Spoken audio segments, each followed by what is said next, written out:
एका बरणीत 45 गोळ्या असतील तर 3 बरण्यात किती गोळ्या असतील? 45 गुणिले 3 बरोबर 135.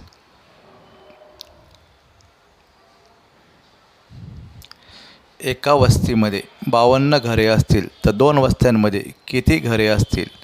52 गुणिले 2 बरोबर 104.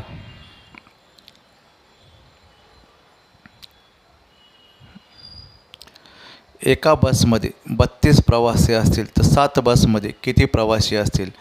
32 गुणिले 7 बरोबर 224.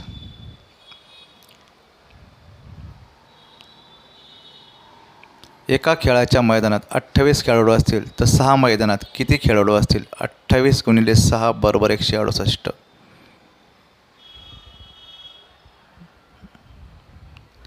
एका कंपनीत 27 कर्मचारी असतील तर 4 कंपन्यात किती कर्मचारी असतील? 27 गुणिले 4 बरोबर 108.